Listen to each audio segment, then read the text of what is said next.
the fall of my sophomore year, I took Cobb 241, which is financial accounting. I knew going into it that it was going to be a really hard class, and me being not someone who is great at math, I knew it was going to be really difficult for me. I went into it with an open mind. So I would go to past sessions, I would go to my professor's office hours, study with my friends in the classes. I'd be at the library all day, every day, because it wasn't an easy class for me, and I knew that. But when I took the first test and I got my results, I was really unhappy with them. It was not what I was expecting. I actually failed the first test. And that was hard for me because in high school, I did well. I excelled in school, and so seeing an F for something that you worked so hard for was really difficult for me. So I went to my professor and I said, what can I do better in this class? And so he said, let's change your study habits. And I said, awesome, let's do it. I remember walking out of the room with tears in my eyes because I knew I failed again. But at that point, the difference was that I knew I had done everything I could. And so that's why it was so painful to see myself fail again, because I had worked so hard.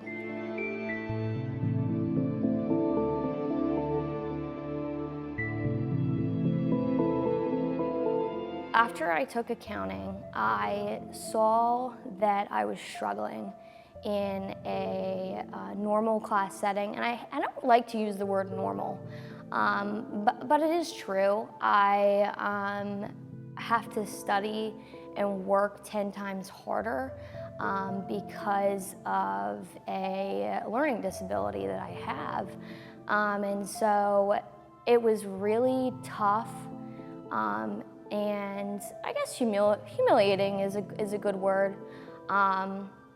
To say that, maybe I have this disability that limits my ability to do things that others can do just fine without any help. And so having to ask someone for help was tough, because I'm a very independent person and like to do everything on my own.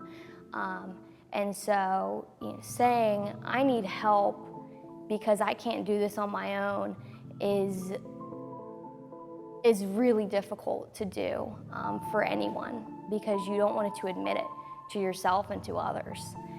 Because I think a lot of people put such a front up as if everything is perfect, everything's butterflies and rainbows. And I don't think you can live life like that.